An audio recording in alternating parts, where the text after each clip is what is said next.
Hi, welcome to Professor Kev Show. As you can see, I got my buddy Vivaan and Virat with us, and they're from Blast Robotics. Welcome, guys. Welcome to the show. Hello, Professor Kev. So let's jump in. Tell me a little bit about Blast Robotics. Why just started? What opportunity did you see? There's competitive robotics at the high school level, and in our area specifically, we wanted to expand the opportunity that students had, especially because we thought that the capacity that there could be for the competition wasn't as strong as it definitely could be. And that's why we started the organization. And it was mostly because of students who were left out of existing STEM programs. And that's how we got the idea. And because of that, we were able to build an organization that serves a lot of students in the area. And our main goal is just to keep building new STEM programs to inspire as many people as possible. So tell us a little bit about the things that you're doing that are different and more enhanced than just a robotics club at the schools. Yeah, absolutely. So the thing with most high school robotics competitions, so we live in a very competitive district. Our district is known to have like very competitive students that regularly go to like top colleges. And in our district, we have an existing competition that our school goes to. And this is called the FIRST Robotics Competition. And in my freshman year, participated in this competition, and I went to the world's level with my team. And there were about six teams, and it was like about 80 people in the club. But I didn't really feel very valued as a member because I was just a programmer and I mostly stayed in my role, and there wasn't much that I felt that I was contributing to the team. But we decided to move away from the VEX robotics competition format, and we wanted to start a more community like based format. And First Robotics was like an obvious like competition. So we have a friend that goes to like Lower Merion High School, and he participates in their school's like First Robotics competition. And he told us that like it's a much bigger competition. Before, Vex was about 18 by 18 by 18 inches, and that's like pretty small. But these robots, they can get up to like 5 to 6 feet tall. They can Wow. weigh up to like 135 pounds, and the field of the robot is the size of a basketball court. And like it's just a scale that I could not comprehend. Like I was dealing with much smaller robots when I was in like the school competition. And to build these robots before the VEX competition, you had to select from a parts that that one supplier gave you. But in First Robotics, it was up to your team what parts you wanted to use, how you designed your robot, like which competition that you attended to, how you raise the money for this, how you set up your organization. Everything about this new competition, well, it's not particularly new, but just a much higher level of competition would be for us to get involved in.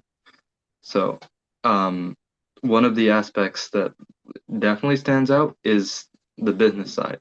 Most of the teams that are like part of this higher level league, First Robotics competition, they have a dedicated business team. And I have been part of that business team on our organization. And this involves going to companies and writing grant applications, setting up like nonprofit organization and administrative tasks, doing budgeting for all parts and tools and our workshop and making a full budget of everything. So this is just a level of responsibility that kids just don't see. And these are like some like very useful life skills that somebody definitely would do like later would use later in their life that this robotics competition like emphasizes on that just isn't there in the other opportunities that are provided to other high school students. So now talk to me about your competition. How many teams do you have in this? So there's over 4,000 teams around the world that compete. Wow. Yeah. And although the competition is has less teams than the other the other STEM programs in the area, it's much larger and there can be a lot more students on one team. The competition that our school has, there can be 12 students on each team or 13, and we have almost 30 in our program currently and are looking to have like around like 40, 45 next year. And we hope to have even more when we create smaller teams for the lower divisions of our competition. Now, so does your idea allow more people to participate? Because you mentioned, the more elite competition. Does your thing allow more people that maybe wouldn't have been able to be on the other team to participate? Yeah, definitely. Because it doesn't just emphasize on the technical side of things. It focuses on making sure that you're helping other teams. There's this thing called gracious professionalism, where you can do better at the competition and are rewarded by helping out other teams, even if they're competing with you. And there's also the business side of things, as we mentioned. Since it's a lot larger robots, there's so much more business involved. Our budget reached tens of thousands, and we're constantly have students working on reaching out to businesses and talking how we can make community partnerships. There's a social media side of things to improve our brand visibility, volunteering, um, and just in general, things that aren't technical that we do outside of robotics. So what's the best way for people? I'm sorry. What's the future hold? Looking 3 to 5 years down the road, what does the idea look like? Well, our idea for the future, we haven't made a full roadmap yet, but considering the pace that we have started at, we already started a global outreach program within just 3 months of us starting. So we wanted to expand that global outreach program. We have outreach in one other country so far, but we want to increase that number. We've impacted around like 300 students in India when we went there. We gave presentations, and we wanted to give more presentations and maybe even set up like a similar organization and team abroad. And bringing it back home locally, we also wanted to create more teams here. So, as I told you, we are participating in the FIRST Robotics Competition. This is all under FIRST International, and they provide FIRST Technical Challenge and FIRST Lego League.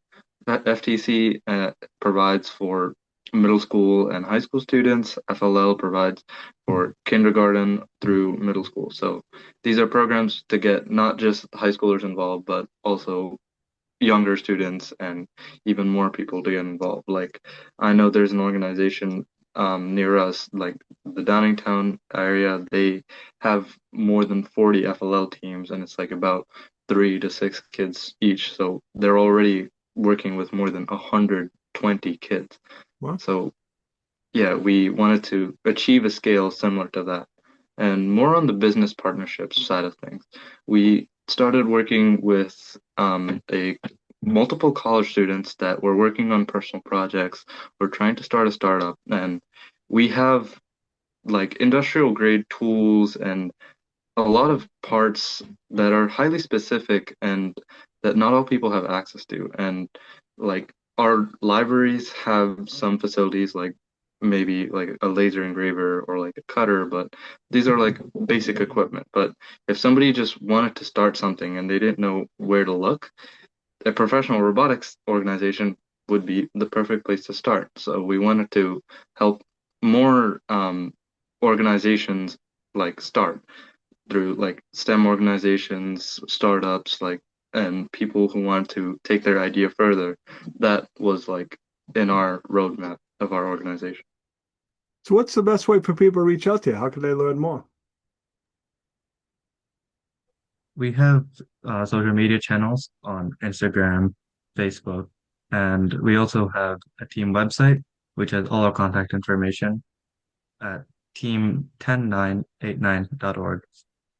Awesome. I appreciate you both taking a few minutes to call on the show. And as always, thanks for being my friend. Thank you.